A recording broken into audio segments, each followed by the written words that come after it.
Hi hello welcome to my channel. ಹೇಗಿದ್ದೀರಿ ಎಲ್ಲ? Super ಆಗಿದ್ದೀನಿ ಅಂದ್ಕೊಳ್ತೀನಿ. ನಮಸ್ಕಾರ ಬನ್ನಿ ರೀ. ನೋಡೋಣ. ನಿಮಗೆ ಇವತ್ತು ಒತ್ತು ಶಾವಿಗೆಯಲ್ಲಿ 3 ತರಹದ ಒತ್ತು ಶಾವಿಗೆ ಬರುತ್ತೆ.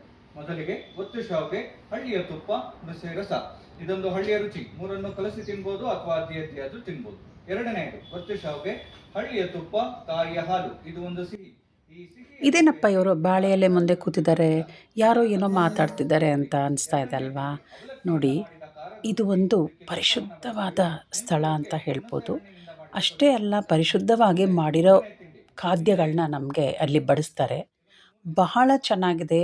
ಇದು ಮುಂದಕ್ಕೆ ಎಲ್ಲಿ ಏನು ಅಂತ ನೀವು ಆಲ್ರೆಡಿ ನೋಡಿದ್ದೀರಾ ಟೈಟಲಲ್ಲಿ. ಬಟ್ ಅದ್ರ ಮುಂದೆ ಎಲ್ಲಿ ಏನು ಯಾವ ಥರ ಅಂತ ಖಂಡಿತ ನಾನು ವಿಸ್ತಾರವಾಗಿ ವಿವರಣೆ ಕೊಡ್ತೀನಿ ನಿಮಗೆ. ಇಲ್ಲಿ ಭಾಳ ಅದ್ಭುತವಾದ ಒಂದು ತಿನಿಸುಗಳನ್ನು ನಮಗೆ ಇಲ್ಲಿ ಬಡಿಸ್ತಾ ಹೋಗ್ತಾರೆ. ನೋಡ್ಬೋದು, ಇದು ಹುಳಿ ಚಟ್ನಿ ಎಷ್ಟು ಚೆನ್ನಾಗಿರುತ್ತೆ. ನಿಮ್ಗಲ್ಲಿ ಸಿಗುತ್ತೆ, ಕೊನೆಯಲ್ಲಿ ನೀವು ಬರುವಾಗ ಕೇಳಿ ಸಿಗುತ್ತೆ. ಅಷ್ಟೇ ಅಲ್ಲ, ನಾನಾ ಥರದ ಶಾವಿಗೆಗಳು, ಕೆಂಪಕ್ಕಿ ಶಾವಿಗೆ, ಈ ಥರ ನಾನಾ ಥರದ ಶಾವಿಗೆ. ನೋಡಿ, ನಮ್ಮ ಸ್ನೇಹಿತರು ನಾನು ಎಲ್ಲ ಹೋದಾಗ ಈ ಶಾವಿಗೆ ಹಾಗೂ ತಿಂಡಿಗಳ ಸವಿದ್ವಿ. ಅಷ್ಟೇ ಅಲ್ಲ, ನಾವು ಬರೀ ತಿಂಡಿ ಸವಿಯೋದು ಅಷ್ಟೇ ಅಲ್ಲ, ಈ ಪ್ರಕೃತಿಯನ್ನು ಸವಿಯೋದು ಬಹಳ ಮುಖ್ಯ ಅಂತ ಅನಿಸುತ್ತೆ. ನೋಡ್ಬೋದು, ಗಿಡ ಮರಗಳ ಮಧ್ಯದಲ್ಲಿ ಈ ವಾತಾವರಣ, ಹಳ್ಳಿ ವಾತಾವರಣದ ಒಂದು ಜಾಗಕ್ಕೆ ನಾವು ಹೋಗಿದ್ವಿ. ಬಹಳ ಸುಂದರವಾದ ಒಂದು ರೆಸಾರ್ಟ್ ಅಂತಲೇ ಹೇಳ್ಬೋದು. ನೋಡ್ಬೋದು, ಇದು ಹಳೇ ಕಾಲದ ಮನೆ. ನೋಡಿ, ಕಂಬದ ಮನೆ ಅಂತ ಹೇಳ್ತಾರಲ್ಲ, ಅಲ್ಲಿ ದೇವಸ್ಥಾನ ಅಲ್ಲ, ಅದು ಪೂಜಾಗೃಹ ಅಂತ ಹೇಳ್ತಾರೆ. ಆ ಪೂಜಾಗೃಹದಲ್ಲಿ ಪ್ರತಿಯೊಂದೂ ಅಂದರೆ ಆಗಿನ ಕಾಲದಿಂದ, ಅವರ ತಾತ ಮುತ್ತಾತನ ಕಾಲದಿಂದ ಬಂದಿರೋ ಪದಾರ್ಥ, ವಿಗ್ರಹಗಳನ್ನೆಲ್ಲ ಇಟ್ಟು ಪೂಜೆ ಮಾಡ್ತಾರೆ. ಬೆಳಗ್ಗೆ ಹಾಗೂ ಸಂಜೆ ನಾವು ಬರ್ತಿದ್ದಂಗೆ ಅಲ್ಲಿ ಪೂಜೆ ಮಾಡಿ ಮಂಗಳಾರತಿ ಕೊಟ್ಟು ನಂತರ ನಮ್ಮ ಪಯಣ ಪ್ರಾರಂಭ ಆಗತ್ತೆ. ನೋಡಿ, ಇದೇ ಮುಂದೆ ಇರುವ ಅಂಗಳ ಅಂತಲೇ ಹೇಳ್ಬೋದು. ಇಲ್ಲೇ ನಾವು ಒಂದು 80% ಕಳೆದ್ವಿ. ಈ ಪ್ರಕೃತಿಯ ಮಧ್ಯದಲ್ಲಿರುವ ಮನೆ, ವೆಂಕಣ್ಣನ ಮನೆ. ನೋಡಿ, ಈಗ ನಮ್ಮ ಸ್ನೇಹಿತರೆಲ್ಲ ಒಳಗೆ ಹೋಗ್ತಿದ್ದಾರೆ. ಎಲ್ಲರೂ ಕಾತರವಾಗಿದ್ದಾರೆ. ಏನಿದೆ, ಹೇಗಿದೆ ಅನ್ನೋದು ನೋಡ್ಬೋದು. ಇದೆಲ್ಲ ಹಳೇ ಕಾಲದ ಮನೆ ಅಂತಲೇ ಹೇಳ್ಬೋದು. ಒಂದು 60ಇಂದ 100 ವರ್ಷನೇ ಆಗಿರ್ಬೋದು. ಅದು ಡೀಟೇಲ್ಸ್ ಅವರೇ ನಮ್ಮ ಅಲ್ಲಿ ಇರುವ ವ್ಯಕ್ತಿನೇ ಹೇಳ್ತಾರೆ. ನೋಡಿ, ಇದು ಹಳೇ ಕಾಲದ ಮನೆ, ಹೆಂಚಿನ ಮನೆ. ನೋಡಿ, ಅಲ್ಲಿಗೆ ಬೆಳಕಿಗೆ ಆ ಕಡೆ ಕಿಟಕಿ ಆಗಲಿ, ಮೇಲಿಂದ ಸೂರ್ಯನಿಂದ ಬರೋ ಬೆಳಕೇ ಸಾಕು, ಎಷ್ಟು ಕೂಲಾಗಿರುತ್ತೆ ನೋಡಿ. ನಾವಿಲ್ಲೆಲ್ಲ ಒಂದು ಫೋಟೋ ಸೆಷನ್ಗಳನ್ನ ಮಾಡ್ಕೊಂಡ್ವಿ. ಬಹಳ ಚೆನ್ನಾಗಿತ್ತು. ನಾವಂತೂ ಇಲ್ಲಿ ಹೋಗಿ ಒಂದು ಮೆಮೊರಿ ಅಂತಲೇ ಹೇಳ್ಬೋದು. ನೋಡಿ, ಇವಾಗ ನಮ್ಮ ರವಿ ಅಣ್ಣವರು ಇದ್ರ ಬಗ್ಗೆ ಡೀಟೇಲಾಗಿ ಹೇಳ್ತಾರೆ. ಬನ್ನಿ ಕೇಳೋಣ. ಅವ್ರು ಇಟ್ಕೊಂಡಂತ ದೇವರ ಮಂಟಪ, ಅವ್ರು ಹಾಕೊಂಡಂತ ಜೋಕಾಲಿ ಆಚೆ ಹಾಕಿದೀವಿ. ಹಾಗೂ ಅವ್ರು ಇಟ್ಟು ಪೂಜೆ ಮಾಡುತ್ತಿದ್ದ 3 ಸಾಲಿಗ್ರಾಮಗಳು: ನಾರಾಯಣ ಸಾಲಿಗ್ರಾಮ, ಸುದರ್ಶನ ಚಕ್ರ, ನರಸಿಂಹದೇವರ ಸಾಲಿಗ್ರಾಮ, ಪ್ರಾಣದೇವರ ಗಂಟೆ. ಇದು ಅವ್ರು ಇಟ್ಕೊಂಡು ಪೂಜೆ ಮಾಡುತ್ತಿದ್ದ ವಸ್ತುಗಳು. ಈ ಜಾಗಕ್ಕೆ ನಾನು 7ನೇ ತಲೆ, ನಮ್ಮ ಮಗ ಅವರು 8ನೇ ತಲೆ. ಎಲ್ಲರಿಗೂ ತೀರ್ಥ ಕೊಡ್ತೀನಿ, ಆಟ ಆಡೋಕ್ಕೆ ಹೋಗೋಣ. ನಾವು ಎಂಟ್ರಿ ಆಗ್ತಿದ್ದಂಗೆ ಮೊದಲನೇದಾಗಿ ನಮಗೆ ಎಂಟ್ರಿ ಕೊಟ್ಟ ತಕ್ಷಣ ಈ ದೇವಸ್ಥಾನದಲ್ಲಿ ಪೂಜೆ ಮಾಡಿ ನಂತರ ನಮಗೆ ತಿಂಡಿಯನ್ನು ಬಡಿಸ್ಕೊಡ್ತಾರೆ. ಮುಂಚೆ ನಾನು ತೋರಿಸಿದ್ನಲ್ಲ ಮೊದಲನೇ ಕ್ಲಿಪ್ಪಿಂಗಲ್ಲಿ, ನಾನಾ ಥರದ ತಿಂಡಿಗಳು. ಅದು ಯಾವ್ಯಾವ ತಿಂಡಿ ಅಂತ ನೆಕ್ಸ್ಟ್ ನಾನು ಡೀಟೇಲಾಗಿ ಹೇಳ್ತೀನಿ. ಅಷ್ಟೇ ಅಲ್ಲ, ಇಲ್ಲಿ ನೋಡಿ, ಹಳ್ಳಿಯಲ್ಲಿ ಏನೇನು ಮಾಡ್ತಾರೆ ಹಳ್ಳಿ ಹೆಣ್ಮಕ್ಳು. ನೋಡಿ, ಈ ಥರ ಮೆಮೊರಿಗಳು ಹೇಗಿರುತ್ತೆ ಅಂದರೆ, ನಾವಂತೂ ಪ್ರತಿಯೊಬ್ಬರು, ನಾನು ಎಷ್ಟು ರೆಸಾರ್ಟ್ಗಳಿಗೆ ಹೋಗಿದ್ದೀವಿ, ಇದೊಂಥರ ಸ್ಪೆಷಲ್ ಅಂತಲೇ ಹೇಳ್ಬೋದು. ನಾವು ನಮ್ಮ ಸ್ನೇಹಿತರು ಎಲ್ಲ ತುಂಬ ಎಂಜಾಯ್ ಮಾಡಿದ್ವಿ. ನೋಡಿ, ಇಲ್ಲಿ ಮತ್ತೆ ಏನೇನು ಆ್ಯಕ್ಟಿವಿಟೀಸ್ ಆಗುತ್ತೆ ಅದನ್ನು ಅವರೇ ರವಿ ಅಣ್ಣನ ಬಾಯಿಂದನೇ ಕೇಳೋಣ ಬನ್ನಿ. ಈ ಮಧ್ಯದಲ್ಲಿ ನೀವೇನಾದ್ರು ತಪ್ಪು ಮಾಡಿದ್ರೆ, ಏನು ತಪ್ಪು ಮಾಡಿದ್ದೀನಿ ಅಂತ ಸಂಜೆ ಬಹುಮಾನ ಕೊಡ್ಬೇಕಾದ್ರೆ ತಿಳಿಸ್ತೀವಿ. ಇದು ಮೊದಲನೇ ಆಟ. ಬಾವಿ ಹತ್ರ ಬಂದಾಗ ಅಲ್ಲಿ ಇನ್ಶೀಲ್ ಸಹಿತ ನಿಮ್ಮ ಹೆಸರುಗಳನ್ನು ಬರೆಸ್ಬೇಕು. ಎರಡನೇ ಆಟ ಬರೆಯೋದು. ಅಯ್ಯೋ ಬರೆಯೋದಾ ಅನ್ಕೋಬೇಡಿ, ಬರೆಯೋದ್ರಲ್ಲಿ ಒಂದು ಆಟ ಇದೆ. ಬರೆಯೋದಕ್ಕೆ ಸಲಕರಣೆಗಳನ್ನ ಮಂಚದ ಮೇಲೆ ಇಟ್ಟಿದ್ದೀವಿ. ಒತ್ತಿಗೆ ಒಂದು ರೊಟ್ಟು, ಒಂದು ಬಿಳಿ ಹಾಳೆ, ಒಂದು ಲೇಖನಿ, ಒಂದು ವೈಟ್ ಪೇಪರು ಪೆನ್ನು ಇದೆ. ಅಲ್ಲೊಂದು ವೈಟ್ ಸ್ಲೇಟ್ ಇಟ್ಟಿದ್ದೀವಿ. ಏನಪ್ಪ ಮ್ಯೂಟ್ ಮಾಡಿಬಿಟ್ರು ಅಂದ್ಕೊಳ್ತೀರಾ? ಇಲ್ಲಪ್ಪ, ನೀವು ಬರೀ ಇಲ್ಲಿ ಕೇಳಿಸ್ಕೊಳ್ಳೋದಷ್ಟೇ ಅಲ್ಲ, ನೀವು ಅಲ್ಲಿ ಹೋಗಿ ಆ ಆ್ಯಕ್ಟಿವಿಟೀಸ್ ಏನೇನಿದೆ, ನಿಮ್ಮ ಚಿಕ್ಕ ವಯಸ್ಸಿನ ಮೆಮೊರಿ ಎಲ್ಲ ರೀಕಾಲ್ ಆಗುತ್ತೆ. ಪ್ರತಿಯೊಂದು ಇಂಚಾಗಿ ನೀವು ಹುಟ್ಟಿದ ಮೇಲೆ ಯಾವ್ಯಾವ ಥರ ಮಕ್ಕಳಲ್ಲಿ ನೀವು ಹೇಗೆ ಕಾಲ ಕಳೆದ್ರಿ. ನೋಡಿ, ಇವಾಗ ಬರವಣಿಗೆ ನೋಡಿ, ನಮ್ಮ ಸ್ನೇಹಿತರೆಲ್ಲ ಎಷ್ಟು ಚೆನ್ನಾಗಿ ಎಕ್ಸಾಮಲ್ಲಿ ಕೂತ್ಕೊಂಡು ಬರಿತಾ ಇದ್ದಾರಲ್ಲ, ಆ ಥರ ಬರಿತಾ ಕೂತಿದ್ದಾರೆ. ನೋಡ್ಬೋದು, ಒಂದು ಏಜ್ ಆದಮೇಲೆ ನಮಗೆ ಗೊತ್ತಿರ್ಬೋದು, ಬೆಂಗಳೂರಲ್ಲಿ ಬರೀ ಟಿ ವಿ, ಮೊಬೈಲು, ಮೀಡಿಯಾ ಇಂಥದ್ದು ಇರುತ್ತೆ. ಬಟ್ ಇಲ್ಲಿ ನಾವು ಹೋದಾಗ ಎಷ್ಟು ಮನಸ್ಸು ಶಾಂತವಾಗಿತ್ತು, ಪ್ರಶಾಂತವಾಗಿರೋ ವಾತಾವರಣದ ಮಧ್ಯ ನಾವಂತೂ ತುಂಬ ಎಂಜಾಯ್ ಮಾಡಿದ್ವಿ, ನೋಡ್ಬೋದು. ನೆಕ್ಸ್ಟು ಈಗ ಅಲ್ಲಿ ನಾವು ಮೊದಲನೇದಾಗಿ ಅಲ್ಲಿ ಬಾವಿಲಿ ನೀರು ಸೇದೋದು ಹೇಗೆ ಆಯಿತು. ನೆಕ್ಸ್ಟು ನಾವಿಲ್ಲಿ ಹಳ್ಳಿಯಲ್ಲಿ ಹೇಗೆ ರಾಗಿ ಬೀಸ್ತಾರೆ, ಹಾಡು ಹೇಳ್ಕೊಂಡು ತಮ್ಮ ಸ್ನೇಹಿತರ ಅಕ್ಕಪಕ್ಕ ನೆರೆಹೊರೆಯವ್ರ ಜೊತೆ ಎಲ್ಲ ಸೇರಿ ಹೇಗೆ ಮಾಡ್ತಾರೆ, ಒಂದೊಂದು ಸ್ಟೆಪ್ ಬೈ ಸ್ಟೆಪ್ಪು ನಮ್ಮ ರವಿ ಅಣ್ಣವರು ತಿಳಿಸ್ತಾ ಹೋಗ್ತಾರೆ. ಬನ್ನಿ ನೋಡೋಣ. ನಾವು ಬಹಳ ಎಂಜಾಯ್ ಮಾಡಿದ್ವಿ.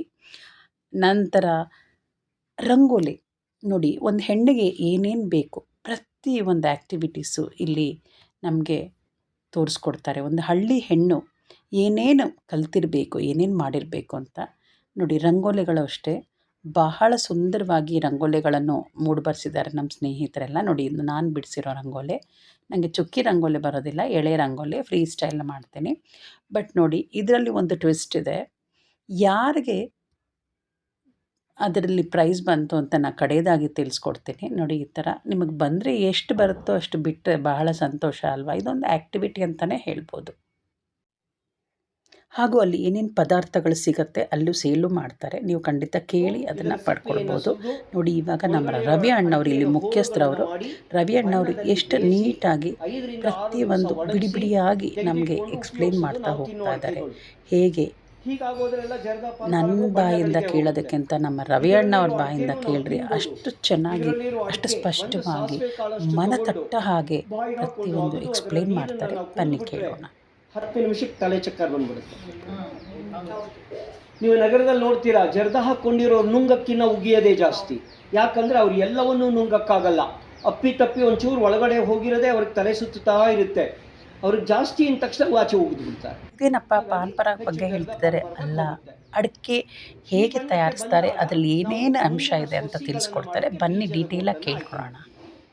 ಈ ಬಣ್ಣಕ್ಕೆ ಬಂದಿರಬೇಕು. ಅದು ಯಾವಾಗಲೂ ಇವಾಗಲೇ ಜನವರಿ ಕೊನೆ ವಾರದಿಂದ ಫೆಬ್ರವರಿ ಕೊನೆ ವಾರದೊಳಗಡೆ ಎಲ್ಲ ಮರದಲ್ಲೂ ಹಣ್ಣುಗಳಾಗ್ಬಿಡುತ್ತೆ. ಅಂದರೆ ಯಾವುದು ಅಂತಾರೆ, ನಾವು ಹದವಾದ ಅಡಿಕೆ ಎಲ್ಲ ಕಿತ್ಕೊಂಡ್ಬಿಡ್ತೀವಿ. ವರ್ಷದಲ್ಲಿ ಇಡೀ ನಮ್ಮ 4.25 ಎಕರೆಗೆ 2 ಅಥವಾ 3 ಮರದಲ್ಲಿ ಮಾತ್ರ ಮುಂದಿನ ಸೊಸೆ ಆಗುವಂಥದ್ದನ್ನು ಆಯ್ಕೆ ಮಾಡಿರ್ತೀವಿ. ಅದರಲ್ಲಿ 4 ರಿಂದ 5 ಗೊಂಚಲು ಇರಬೇಕು ಆ ಮರದಲ್ಲಿ. ಇದ್ರ ಮೇಲಿನ ಸಿಪ್ಪೆ ತೆಳ್ಳಗಿರಬೇಕು, ಒಳಗಡೆ ಅಡಿಕೆ ದಪ್ಪನಾಗಿರಬೇಕು, ತೂಕವಾಗಿರಬೇಕು. ಇದೆಲ್ಲವನ್ನೂ ನೋಡ್ತೀವಿ. ಬರೀ ಅಡಿಕೆ ವಿಧಾನ ಅಷ್ಟೇ ಅಲ್ಲ, ಅದು ಹೇಗೆ ಬೆಳೆಸ್ತಾರೆ ಅಂತಲೂ ನಿಮಗೆ ವರ್ಣಿಸ್ತಾ ಇದ್ದಾರೆ. ಕೇಳ್ಕೊಳ್ಳೋಣ. ಎರಡೆರಡು ಎಲೆ ಹೀಗೆ ಬಂದಿರುತ್ತೆ. ಆ ಮೊಳಕೆಯನ್ನು ತೆಗೆದು ಆ ಪ್ಲಾಸ್ಟಿಕ್ ಕವರ್ಗೆ ಇಟ್ಬಿಡ್ತೀವಿ. ಇಟ್ಟು ಅದನ್ನು ನೆರಳಲ್ಲಿ ಜೋಡಿಸಿ 2 ದಿವಸ 3 ದಿವಸಕ್ಕೊಂದ್ಸರಿ ನೀರು ಹಾಕ್ಕೊಂಡು ಬರ್ತಿರ್ತೀವಿ. ಈ ಜೂನಿನಿಂದ ಮುಂದಿನ ವರ್ಷದ ಜೂನ್ ತನಕ ಅದು ಪ್ಲಾಸ್ಟಿಕ್ ಕವರಲ್ಲೇ ಇರುತ್ತೆ. ಪ್ಲಾಸ್ಟಿಕ್ ಕವರಲ್ಲಿ ಯಾವಾಗಲೂ ಗಿಡಗಳು ಬೇಗ ಬೆಳ್ಕೊಂಬಂದ್ಬಿಡುತ್ತೆ ಮೇಲಕ್ಕೆ. ಹಾಗಾಗಿ ಅಲ್ಲಿ 1 ವರ್ಷ ಇರುತ್ತೆ. 1 ವರ್ಷ ಆಗ್ತಿದ್ದಾಗನೇ ನೆಕ್ಸ್ಟ್ ಆ ಜೂನ್ನಲ್ಲಿ ಚೆನ್ನಾಗಿ ಮಳೆ ನಡೆಸಿದಾಗ ನಮ್ಮ ಜಾಗದಲ್ಲಿ ಯಾವುದು ಹಳೆ ಮರ ಸತ್ತೋಗಿರುತ್ತೆ, ಆ ಜಾಗದ ಹಳೆ ಮರವನ್ನು ತೆಗೆದು ಆ ಜಾಗದಲ್ಲಿ ಅಲ್ಲಿ ಗುಂಡಿ ಮಾಡಿ ನಾನು ಗೊಬ್ಬರ ಎಲ್ಲ ಹಾಕ್ಕೊಂಡಿರ್ತೀವಿ. ಜೂನ್ನಲ್ಲಿ ಹೊಸ ಸಸಿಯನ್ನು ತೊಗೊಂಡೋಗಿ ಅಲ್ಲಿ ಇಟ್ಬಿಡ್ತೀವಿ. ಇಟ್ಬಿಟ್ಟು ಮಣ್ಣು ಮುಚ್ಚು ನೀರು ಹುಯ್ದ್ಬಿಟ್ರೆ ಆಗೋಯ್ತು. ಅದು ಹಾಕಿದ 4 ವರ್ಷ ಕಳೆದ ಮೇಲೆ ಆ ಮರದಲ್ಲಿ ಅಡಿಕೆ ಕಾಯಿ ಬರೋಕ್ಕೆ ಶುರುವಾಗುತ್ತೆ. ನಾವು ಮಧ್ಯದಲ್ಲಿ ಇದ್ರ ಬಗ್ಗೆ ಪ್ರಶ್ನೆನೂ ಕೇಳ್ಬೋದು, ಅದಕ್ಕೂ ಉತ್ತರ ಕೊಡ್ತಾ ಇದ್ದಾರೆ. ಅಡಿಕೆ ಮರದ ಲೈಫ್ ಎಷ್ಟು? ಅಡಿಕೆ ಮರ ಎಲ್ಲ ನೋಡಿದ್ರಿ, ಈಗಲೂ ನೋಡಿ. ಅಡಿಕೆ ಮರದಲ್ಲಿ ರಿಂಗ್ಸ್ ಕಾಣ್ತಾ ಇದೆ ನೋಡಿ, ಅಲ್ಲಿ ಕಾಣಿಸ್ತಾ ಇದೆ ರಿಂಗ್ಸ್. 3 ರಿಂಗಿಗೆ 1 ವರ್ಷ. ಯಾವ ಮರದಲ್ಲಿ ಎಷ್ಟು ರಿಂಗ್ ಎಣಿಸ್ತೀರಾ ಅಷ್ಟು ಆಯಸ್ಸಿಗೆ ಹೋಗುತ್ತೆ. ಈಗಲೂ ನಮ್ಮ ತೋಟದಲ್ಲಿ ಈಗಲೂ 160 ರಿಂದ 170 ವರ್ಷ ಆಗಿರುವಂತಹ ಹಳೆಯ ಅಡಿಕೆ ಮರಗಳು ಇವಾಗಲೂ ಇದೆ. ಫಲ ಇದೆ. ವರ್ಷಕ್ಕೆ 2 ರಿಂದ 2.25 kg ಅಡಿಕೆಯನ್ನು ಕೊಡುತ್ತೆ. ಇನ್ನೂ ಹಲವಾರು ವರ್ಷ ನಮ್ಮೊಂದಿಗೆ ಬದುಕಿರುತ್ತೆ. ಆ ಥರ ಹಳೆ ಮರ ಏನಾದ್ರು ಸತ್ತೋಗ್ಬಿಟ್ರೆ ರೈತನಿಗೆ ಲಾಸ್ ಇಲ್ಲ, ಅದರಿಂದ ಲಾಸ್ ಆಗೋದಿಲ್ಲ. ಆ ಅಡಿಕೆ ಮರದಲ್ಲಿ ದೆಬ್ಬೆ ಅಂತ ತೆಗಿತಾರೆ, ಅದಕ್ಕೆ ಹೆಸರು ದೆಬ್ಬೆ ಅಂತ. ರಿಪೀಸ್ಗಳನ್ನು ತೆಗೆದು ಹಳ್ಳಿನಲ್ಲಿ ಬೇಡದೇ ಇರೋ ವಸ್ತು ಮೇಲ್ಗಡೆ ಇಟ್ಕೊಳ್ಳೋಕೆ ಒಂದು ಅಟ್ಟ ಮಾಡ್ಕೊಂಡಿರ್ತಾರೆ. ಅಟ್ಟಕ್ಕೆಲ್ಲ ದೆಬ್ಬೆಗಳನ್ನು ಹೊದಿಸಿರ್ತಾರೆ. ನೀವು ಹಳ್ಳಿನಲ್ಲಿ ಯಾರ್ದಾರು ಮನೆಗೆ ಬೇಸಿಗೆ ಕಾಲದಲ್ಲಿ ಒಳಗಡೆ ಹೋಗ್ತಿದ್ದಾಗೇನೆ ಅವರ ಅಟ್ಟಕ್ಕೆ ಆ ದೆಬ್ಬೆ ಹಾಕಿದ್ರೆ ನೀವು ಮನೆ ಒಳಗಡೆ ಹೋಗ್ತಿದ್ದಾಗ ನಿಮ್ಗೆ ಅನ್ಸುತ್ತೆ ಇವ್ರ ಮನೇಲಿ AC ಇರಬೇಕು ಅಂತ. ಆ ಜಾಗವನ್ನು ಯಾವಾಗಲೂ ತಣ್ಣಗೆ ಇಟ್ಕೊಂಡಿರುತ್ತೆ. ಏನಕ್ಕೂ ಉಪಯೋಗ ಆಗಲಿಲ್ವಾ, ಅಡುಗೆ ಒಲೆಗೆ ಸೌದೆಯಾಗಿ ಉಪಯೋಗಿಸ್ತೀವಿ ನೋಡಿ. ಇದೆಲ್ಲ ಅಡಿಕೆ ದೆಬ್ಬೆನೆ. ಇದನ್ನು ಎಷ್ಟು ವರ್ಷ ಕಳೀಲಿ ಹಾಳಾಗಲ್ಲ, ಎಷ್ಟು ವರ್ಷಗಳು ಕಳೀಲಿ ಕಬ್ಬಣನಾದರೂ ತಂಡಿಗೆ ತುಕ್ಕಿಡ್ದೋಗುತ್ತೆ, ಇದೇನು ಆಗೋದೇ ಇಲ್ಲ. ಹಾಗಾಗಿ ನೋಡಿ, ಮಳೆನಲ್ಲಿ ಮಾತ್ರ ನೆನೆ ಕೊಡ್ದು, ಎಲ್ಲೂ ನೀರು ಇದಕ್ಕೆ ಸೋಪ್ ಕುಡ್ದು, ನೀರು ಸೋಪ್ತಾಗಿ ಇಟ್ಕೊಂಡು ರೆಸ್ಟ್ ಬೇಕಾದ ವರ್ಷ ಇರುತ್ತೆ. ಇದೇನಪ್ಪ ಆ್ಯಕ್ಟಿವಿಟೀಸ್ ಎಲ್ಲ ತೋರಿಸ್ತಾರೆ ಅಂತ. ಆ್ಯಕ್ಟಿವಿಟೀಸು ನೀವೇ ಅಲ್ಲಿ ಹೋಗಿ ನೋಡಿ ಅನುಭವಿಸಿ ಗೊತ್ತಾಗತ್ತೆ. ನೋಡಿ ಆ್ಯಕ್ಟಿವಿಟಿ ಎಲ್ಲ ಕಂಪ್ಲೀಟ್ ಆಗಿ ಸಂಜೆ 5:45 6 ಗಂಟೆ ಅಷ್ಟೊತ್ತಿಗೆ ನಮಗೆ ಯಾರ್ಯಾರಿಗೆ ಏನೇನು ಬಹುಮಾನ ಬಂತು ಅಂತ ಪೂರ್ಣವಾಗಿ ವಿವರಿಸ್ತಾ ನಾವು ಅದರಲ್ಲಿ ಏನೇನು ತಪ್ಪು ಮಾಡಿದ್ವಿ ಅಂತಲೂ ಡೀಟೇಲಾಗಿ ಹೇಳ್ತಾ ನಮಗೆ ನಮ್ಮ ತಪ್ಪುಗಳನ್ನ ತಿದ್ದಿ ಆ್ಯಕ್ಟಿವಿಟೀಸ್ನ ನಾವು ಪೂರ್ಣವಾಗಿ ತಿಳ್ಕೊಳ್ಳೋಕ್ಕೆ ಒಂದು ಅವಕಾಶ ನೀಡಿಕೊಟ್ರು. ನೋಡೋಣ, ಕೇಳಿ ಬನ್ನಿ. ಹೇಗೆ ಗೆದ್ದಿದ್ದಾರೆ ಅಂತ ತಿಳಿಸಿ, ಗೆದ್ದಂಥ ವಿಜೇತರಿಗೆ ನಮ್ಮ ಹಳ್ಳಿನಲ್ಲಿ ಬೆಳೆದಂಥ ಒಂದು ತರಕಾರಿಯನ್ನು 1/4 kg ರೂಪದಲ್ಲಿ ಎಲ್ಲ ವಿಜೇತರಿಗೆ ಕೊಟ್ಬಿಡ್ತಾ ಇದ್ವು. ಈಗ ಒಂದು ಚಿಕ್ಕ ಬದಲಾವಣೆ, ಬೆಳಗಿಂದ ಸಂಜೆ ತನಕ ಎಷ್ಟು ಆಟ ಆಡಿದ್ದೀರಾ, ಹೇಗೆ ಆಡಿದ್ದೀರಾ, ಹೇಗೆ ಗೆದ್ದಿದ್ದಾರೆ, ಎಷ್ಟು ಜನ ಗೆದ್ದಿದ್ದಾರೆ ಅನ್ನೋದನ್ನ ಈಗ ವಿಶದವಾಗಿ ತಿಳಿಸ್ತೀನಿ. ಕಡೆಯಲ್ಲಿ ಎಲ್ಲರನ್ನೂ ಗೆಲ್ಲಿಸ್ಬಿಡ್ತೀನಿ. ಕಡೆಯಲ್ಲಿ ನೀವು ಹೊರಡಬೇಕಾದ್ರೆ ಒಂದು ಕೈ ಚೀಲದಲ್ಲಿ ಹಲವಾರು ತರಕಾರಿಗಳಿರುತ್ತೆ. ಆ ತರಕಾರಿ ಚೀಲವನ್ನು ಪ್ರತಿಯೊಬ್ಬರಿಗೂ ಬಹುಮಾನದ ರೀತಿಯಲ್ಲಿ ನಾವು ನಿಮಗೆ ಕೊಡ್ತಾ ಇದ್ರಿ. ಹಳ್ಳಿ ತಿಂಡಿ, ಹಳ್ಳಿ ಊಟ, ಹಳ್ಳಿ ಆಟಗಳನ್ನು ಆಡ್ತಾ ಒಂದು ದಿವಸ ನಿಮ್ಮ ನಗರದ ಜಂಜಾಟವನ್ನು ಬಿಟ್ಟು ನೀವೆಲ್ಲ ನಮ್ಮ ಹಳ್ಳಿನಲ್ಲಿದ್ರಿ, ಹೊರಡೋ ಸಮಯದಲ್ಲಿದ್ದೀರಾ. ಆದರೂ ನಾನು ರೈತನಾಗಿ ನಿಮಗೆ ಒಂದೇ ಒಂದು ನಿಮಿಷ ಪರಿಸರದ ಬಗ್ಗೆ. ಪರಿಸರ ತುಂಬ ಹಾಳಾಗೋಗ್ತಾ ಇದೆ, ಹದಗೆಟ್ಟು ಹೋಗ್ತಾ ಇದೆ. ನಾವೆಲ್ಲರೂ ಒಟ್ಟುಗೂಡಿ ಒಂದು ಚೊಕ್ಕಟವಾದ ಪರಿಸರವನ್ನು ನಿರ್ಮಾಣ ಮಾಡಿ ನಾವೆಲ್ಲರೂ ನಮ್ಮ ಮುಂದಿನ ಪೀಳಿಗೆಗೆ ಬಿಟ್ಟು ಹೋಗಬೇಕು. ಹಾಗೆ ಬಿಡದೇನಾದರೂ ನಾವು ಹಾಗೆ ಹೊರಟೋದ್ರೆ, ಹಲವಾರು ವರ್ಷಗಳು ಕಳೆದು ಹೋದರೆ ನಮ್ಮ ಮಕ್ಕಳು, ಮೊಮ್ಮಕ್ಕಳು, ಮರಿಮಕ್ಕಳು ಯಾರೋ ಖಂಡಿತ ನಮ್ಮನ್ನು ಬೈಕೊಳ್ತಾರೆ. ನಮ್ಮ ಅಜ್ಜಿ ತಾತ ಅವ್ರಿಗೆ ಯಾರಿಗೂ ಬುದ್ಧಿನೇ ಇರಲಿಲ್ವಾ, ನಮ್ಮನ್ನು ಇಂಥ ಕೂಪದಲ್ಲಿ ತಳ್ಳೊಟ್ಟೋಗಿದ್ದಾರೆ. ಎಲ್ಲರೂ ಒಂದು ತೊಟ್ಟು ನೀರನ್ನು ಕುಡಿದು ಬದುಕೋಣ ಅಂದರೆ ಯಾವ ಬಾವಿ ಬೋರುಗಳಲ್ಲಿ ನೀರಿಲ್ಲ. ಏನಾದ್ರು ಬೆಳೆಯನ್ನು ಬೆಳೆದು ತಿನ್ನೋಣ ಅಂತ ಹೋದರೆ ಮಣ್ಣಲ್ಲಿರೋ ಪ್ಲಾಸ್ಟಿಕ್ಕನ್ನು ಆದು ಆಮೇಲೆ ಬೆಳೆಯನ್ನು ಬೆಳೆದು ತಿನ್ನಬೇಕು. ಏನೂ ಬೇಡ, ಬರೀ ಉಸಿರಾಡ್ಕೊಂಡೇ ಇರೋಣ ಅಂದರೆ ಗಿಡವನ್ನು ನೆಟ್ಟು ಮರವನ್ನು ಮಾಡಿ ಉಸಿರಾಡಬೇಕು. ಇಂಥ ಪರಿಸ್ಥಿತಿಯಲ್ಲಿ ನಮ್ಮನ್ನೆಲ್ಲ ಬಿಟ್ಟುಟ್ಟೋಗಿದ್ದಾರೆ ಅಂತ ಆ ಮಕ್ಕಳು ಯಾರು ನಮ್ಮನ್ನು ನೊಂದ್ಕೋಬಾರ್ದು. ಬನ್ನಿ, ಈಗ ಇದ್ರ ವಿವರ ಕೊಡ್ತೀನಿ. ಇದು ದಾತ್ರಿ ವನ, ಅಂದರೆ ಹಳ್ಳಿಯ ಥೀಮ್ ಅಂತಲೇ ಹೇಳ್ಬೋದು. ಇದೊಂದು ಹಳ್ಳಿಯ ಥೀಮ್ ಇರೋ ಒಂದು ರೆಸಾರ್ಟು. ಇದು ಎಲ್ಲಿ ಲೊಕೇಟ್ ಆಗಿದೆ ಅಂದರೆ ತುಮಕೂರಲ್ಲಿ, ಅಂದರೆ ಕೆಸರುಮಡ್ಡು ರೋಡ್ ಅಂತ ಇದೆ, ಅಲ್ಲಿ ಕ್ಯಾತಸಂದ್ರ ಅನ್ನೋ ಊರಲ್ಲಿ, ಅದು ತುಮಕೂರಿಗೆ ಕರ್ನಾಟಕ ಡಿಸ್ಟ್ರಿಕ್ಟಲ್ಲಿದೆ. ಇದು ಬಹಳ ಹತ್ತಿರದಲ್ಲೇ ಇದೆ, ಅಂದರೆ ನಿಮಗೆ ಕ್ಯಾತಸಂದ್ರದಿಂದ 1-2 ಕಿಲೋಮೀಟ್ರ್ ಮೇನ್ ರೋಡ್ಗೆ ಅಟ್ಯಾಚ್ ಆಗಂಗೆ ಸಿಗುತ್ತೆ. ಇದ್ರ ಕಂಪ್ಲೀಟ್ ಡೀಟೇಲ್ ಅಡ್ರೆಸ್ಸು ನಾನು ನಿಮಗೆ ಡಿಸ್ಕ್ರಿಪ್ಷನ್ ಲಿಂಕಲ್ಲಿ ಹಾಕಿರ್ತೇನೆ, ಹಾಗೂ ಮ್ಯಾಪು ಸಹ ಶೇರ್ ಮಾಡಿರ್ತೀನಿ. ಅಷ್ಟೇ ಅಲ್ಲ, ಇದು ನಾರ್ಮಲಾಗಿ ಬೆಳಗ್ಗೆ 9 ಗಂಟೆಯಿಂದ 8 ಗಂಟೆವರೆಗೂ ಓಪನ್ ಇರುತ್ತೆ. ಅಂದರೆ ಸಂಜೆ ಆಲ್ಮೋಸ್ಟ್ ಅರೌಂಡ್ 6:30ಗೆಲ್ಲ ವೈಂಡ್ ಅಪ್ ಆಗೋಗುತ್ತೆ. ಬಟ್ ನಮಗೆ 8 ಗಂಟೆವರೆಗೂ ಅವಕಾಶ ಸಿಗುತ್ತೆ. ಇದು ಒಂದು ಹಳ್ಳಿ ವಾತಾವರಣದ ರೆಸಾರ್ಟ್ ಅಂತಲೇ ಹೇಳ್ಬೋದು. ಟ್ರೆಡಿಷ್ನಲ್ ಆಗಿದೆ. ಅಷ್ಟೇ ಅಲ್ಲ, ಇಲ್ಲಿ ನಮಗೆ ಊಟನೂ ಅಷ್ಟೇ, ಊಟ ತಿಂಡಿ ಬ್ರೇಕ್ಫಾಸ್ಟು, ಈಗ ನೋಡಿ ಹೋಗ್ತಿದ್ದಂಗೆ ವೆಲ್ಕಮ್ ಡ್ರಿಂಕ್ಸು ಅದು ಇದು ಹೇಳ್ತಾರೆ, ಫ್ರೂಟಿ ಅದೆಲ್ಲ. ಬಟ್ ಇದೇ ಆ ಥರ ಅಲ್ಲ. ನೀವೇ ಅಲ್ಲಿ ಹೋಗಿ ನೋಡಿ ಎಷ್ಟು ರುಚಿಕರವಾದ, ಏನು ಅಂತ ನನಗೆ ಎಕ್ಸ್ಪ್ಲೇನ್ ಮಾಡೋಕ್ಕೆ ಬರ್ತಾ ಇಲ್ಲ. ಬಟ್ ಖಂಡಿತ ಅದನ್ನು ನೀವು ಅಲ್ಲಿ ಹೋಗಿ ಅನುಭವಿಸ್ದಾಗಲಿ ಗೊತ್ತಾಗತ್ತೆ. ಊಟ ತಿಂಡಿ ಬಗ್ಗೆನೂ ಅಷ್ಟೇ, ಒಂದು ಬೆರಳು ಮಾಡಿಸೋ ಅಂಥದ್ದಿಲ್ಲ, ಎಲ್ಲರಿಗೂ ಇಷ್ಟ ಆಗತ್ತೆ. ಮಕ್ಕಳಿಂದ ದೊಡ್ಡೋರಿಗೆ ಹಿರಿಕರವರೆಗೂ ನೀವು ಪ್ರತಿಯೊಬ್ಬರು ಹೋಗ್ಬೋದು. ರೆಸಾರ್ಟ್ ಅಂದರೆ ನೋಡಿ, ಬರೀ ಈಗ ಬೇರೆ ಇಲ್ಲಿ ಹತ್ತಿರದಲ್ಲಿ ಸುಮಾರು ರೆಸಾರ್ಟ್ ಇದೆ. ಬಟ್ ಅಲ್ಲೆಲ್ಲ ಹೋದಾಗ ಅಯ್ಯೋ ದೊಡ್ಡವರೆಲ್ಲ ಬರೋಂಗಿಲ್ಲ, ಮಕ್ಕಳು ಬರೋಂಗಿಲ್ಲ, ಅಲ್ಲೆಲ್ಲ ಪಬ್ಬು ಬಾರು ಏನೇನೋ ಇರುತ್ತೆ ಅಂತಾರೆ. ಬಟ್ ಇದೆಲ್ಲ ಏನೂ ಇಲ್ಲ. ಪ್ರತಿಯೊಬ್ಬರು ಪುಟ್ಟ ಮಕ್ಕಳಿಂದ ಹಿಡಿದು ಅಜ್ಜಿ ತಾತವರೆಗೂ ಹೋದರೆ 100% ಟೈಮ್ ಸ್ಪೆಂಡ್ ಮಾಡಿಕೊಂಡು ಬರ್ತೀರಾ ಅನ್ನೋ ಖಂಡಿತ ಗ್ಯಾರಂಟಿ ನಾ ಕೊಡ್ತೀನಿ. ಇದು ಬಟ್ ನೀವು ಹೋಗೋಕ್ಕೆ ಮುಂಚಿತವಾಗಿ ಕಾಂಟ್ಯಾಕ್ಟ್ ನಂಬರು ನಾನು ಶೇರ್ ಮಾಡಿರ್ತೀನಿ. ಅಲ್ಲಿ ನೀವು ಫೋನ್ ಮಾಡಿ ನೀವು ಅವ್ರ ಹತ್ರ ಬುಕ್ಕಿಂಗ್ ಮಾಡಿ ಹೋಗಬೇಕು. ಯಾಕಂದರೆ ಲಿಮಿಟೆಡ್ ಪೀಪಲ್ಸ್ ಇರ್ತಾರೆ. ಬೇರೆ ಕಡೆ 500 ಜನ ಎಲ್ಲ ದೊಂಬಿ ಮಾಡಲ್ಲ. ಇಲ್ಲಿ ಎಷ್ಟು ಜನ ಬೇಕೋ ಅಷ್ಟು ಮಾತ್ರ ಅಲೋ ಮಾಡ್ತಾರೆ. ಅಷ್ಟೇ ರುಚಿಕರವಾದ ತಿಂಡಿ ಆಟಗಳು ಪ್ರತಿಯೊಂದೂ ಬಹಳ ಚೆನ್ನಾಗಿ ಮಾಡ್ತಾರೆ. ನಮಗೇನು ನಮ್ಮ ಸ್ನೇಹಿತರು ನಾನು ಎಲ್ಲ ಬಹಳ ಇಷ್ಟಪಟ್ವಿ. ಮತ್ತೊಂದು ಸಲ ಹೋಗೋ ಪ್ಲ್ಯಾನ್ ಇದೆ. ಖಂಡಿತವಾಗಿ ಆವಾಗಲೂ ಏನಾರ ಹೋದರೆ ಚಿಕ್ಕ ತುಣುಕುಗಳನ್ನ ನಾನು ನಿಮ್ಮ ಜೊತೆ ಹಂಚ್ಕೊಳ್ತೀನಿ. ಬನ್ನಿ, ಪೂರ್ತಿಯಾಗಿ ವಿವರಗಳನ್ನು ನಾನು ಕೊಟ್ಟಿದ್ದೇನೆ. ಮತ್ತಷ್ಟು ಏನಾರ ಇದ್ದರೆ ಖಂಡಿತ ನೀವು ನನ್ನ ಕಮೆಂಟ್ ಸೆಕ್ಷನಲ್ಲಿ ಕೇಳ್ಬೋದು. ಹಾಗೂ ನೀವು ಅಲ್ಲೋಗಿ ಎಂಜಾಯ್ ಮಾಡಿ ಬನ್ನಿ ಅಂತ ನಾನು ಹೇಳ್ತೇನೆ. ಇನ್ನೇನು ಗೊತ್ತಲ್ಲ, ಹಾಲಿಡೇಸ್ ಬರೋ ಟೈಮ್ ಆಗೇ ಹೋಯಿತು, ಎಕ್ಸಾಮ್ಸ್ ಎಲ್ಲ ಮುಗೀತು. ಖಂಡಿತ ಮಕ್ಕಳಿಗೆ ಎಂತೆಂಥದ್ದೋ ರೆಸಾರ್ಟ್ ಕರ್ಕೊಂಡು ಹೋಗ್ತೀರಾ. ಅದಕ್ಕಿಂತ ಹಳ್ಳಿ ವಾತಾವರಣ ಇರೋವಂಥ ರೆಸಾರ್ಟ್ ಅಂದರೆ ಹಳ್ಳಿ ಜನಗಳು ಎಷ್ಟು ಕಷ್ಟಪಡ್ತಾರೆ ಅನ್ನೋದು ನಮ್ಮ ರವಿ ಅಣ್ಣವರು ನೋಡಿ, ಅಷ್ಟು ಮುಂಚಿತವಾಗಿ ಹೇಳಲೇ ಇಲ್ಲ. ಇವರೇ ರವಿ ಅಣ್ಣವರಿಗೆ ಎಕ್ಸ್ಪ್ಲೈನ್ ಮಾಡ್ತಾರಲ್ಲ, ಇವರೇ ಅಲ್ಲಿ ನೋಡ್ತಾ ಇರೋದು, ಪ್ರತಿಯೊಂದು ನೋಡ್ಕೊಳ್ತಾರೆ. ಇಡೀ ಅವ್ರ ಫ್ಯಾಮಿಲಿನೇ, ಬೇರೆ ಯಾರೂ ಅಲ್ಲಿಲ್ಲ. ಅವ್ರ ಫ್ಯಾಮಿಲಿ ಪೂರ್ತಿ 4-5 ಜನ ಇದ್ದಾರೆ. ಅವರೇ ಊಟ ತಿಂಡಿ ಅಲ್ಲಿ ಆ್ಯಕ್ಟಿವಿಟಿ ಪ್ರತಿಯೊಂದು ಅವರೇ ನಮಗೆಲ್ಲ ಮಾಡಿಕೊಡ್ತಾ ಇರೋದು. ಬಹಳ ಚೆನ್ನಾಗಿ ಮಾಡ್ತಾರೆ. ಶಿಸ್ತಿನ ಸಿಪಾಯಿ ಅಂತಲೇ ಹೇಳ್ಬೋದು ಅವರು.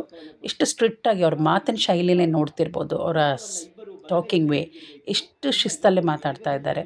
ಅಷ್ಟೇ ಅಲ್ಲ, ನಮಗೆ ಅಷ್ಟೇ ಪ್ರೀತಿಯಿಂದ ನಮ್ಮನ್ನು ನಗಿಸ್ಕೊಂಡು ಆಟ ಆಡಿಸ್ಕೊಂಡು ಬಹಳ ಖುಷಿಯಿಂದ ಅವರ ಇಡೀ ಫ್ಯಾಮ್ಲಿ ನಮ್ಮ ಜೊತೆ ಇನ್ವಾಲ್ವ್ ಮಾಡಿ ಪ್ರತಿಯೊಂದು ನಮಗೆ ಆಟ ಆಡೋಕ್ಕೆ ಅವಕಾಶ ಕೊಟ್ಟು, ರುಚಿಕರವಾದ ತಿಂಡಿ ಪಾನಕ ಇದೆಲ್ಲ ಕೊಟ್ಟು ನಮ್ಮನ್ನು ಬಹಳ ತೃಪ್ತಿಪಡಿಸಿದ್ರು. ಬಹಳ ಖುಷಿ ಆಯಿತು. ನೀವು ಈ ಆಪರ್ಚುನಿಟಿನ ಖಂಡಿತ ಮಿಸ್ ಮಾಡ್ಕೋಬೇಡಿ. ಇನ್ನೇನು ಆಲ್ರೆಡಿ ಶಾಲೆಗಳಿಗೆಲ್ಲ ರಜೆ ಬಂತು. ನಿಮ್ಮ ಮಕ್ಕಳನ್ನ ಕರ್ಕೊಂಡು ಹೋಗಿ, ನಿಮ್ಮ ಸ್ನೇಹಿತರು ಕರ್ಕೊಂಡು ಹೋಗಿ. ಬಹಳ ಚೆನ್ನಾಗಿದೆ, ನಮಗೇನೋ ತುಂಬ ಇಷ್ಟ ಆಯಿತು.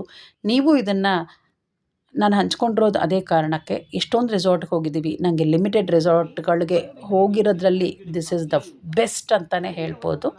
ಖಂಡಿತ ನೀವು ಹೋಗಿ ಅಲ್ಲಿ ಅನುಭವಿಸ್ಬಿಟ್ಟು ನಿಮ್ಮ ಕಮೆಂಟ್ ಸೆಕ್ಷನಲ್ಲಿ ಹಾಕಿದ್ರೆ ನನಗೆ ಬಹಳ ಸಂತೋಷ ಆಗುತ್ತೆ.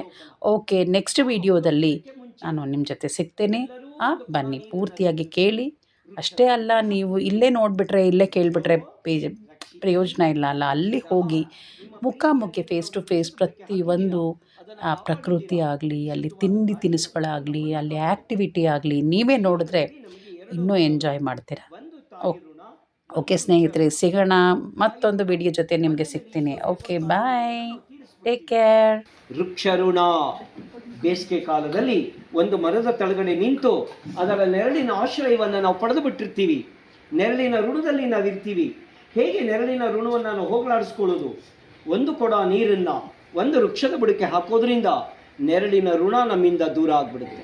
ಇವತ್ತು ಯಾರ್ಯಾರು ನೀರನ್ನು ಸೇದಿ ವೃಕ್ಷದ ಬುಡಗಳಿಗೆ ಹಾಕಿದ್ದೀರಾ, ನಿಮ್ಮ ನೆರಳಿನ ಋಣಗಳನ್ನೆಲ್ಲ ಕಳ್ಕೊಂಡ್ಬಿಟ್ಟು ಎಲ್ಲ ಆ್ಯಕ್ಟಿವಿಟಿ ಮುಗಿದ್ಮೇಲೆ ಹೇಳಿದ್ನಲ್ಲ ಪ್ರೈಸ್ ಕೊಡ್ತಾರೆ ಅಂತ. ನಿಜವಾಗ್ಲೂ ಒಂದು ಅಟ್ರಾಕ್ಟಿವ್ ಪ್ರೈಸ್ ಅಂತಲೇ ಹೇಳ್ಬೋದು. ಅಂದರೆ ಪ್ರೈಸ್ ಅಂದರೆ ಪ್ಲಾಸ್ಟಿಕ್ ಅದೆಲ್ಲ ಅಲ್ಲ, ನಮಗೆ ಉಪಯುಕ್ತವಾದ ರುಚಿಕರವಾದ ಅಕ್ಕಿ ತರಕಾರಿ ಈ ಥರ ನಮಗೆ ಪ್ರೈಸಾಗಿ ಸಿಕ್ತು. ಬಹಳ ಸಂತೋಷ ಆಯಿತು. ನೀವು ಅಲ್ಲೇ ಆಟಾಡಿ ಎಂಜಾಯ್ ಮಾಡಿ ಹಾಗೂ ಈ ಥರ ತಾಜಾ ತರಕಾರಿಗಳನ್ನ ಇಸ್ಕೊಳ್ಳಿ. ಬಾಯ್.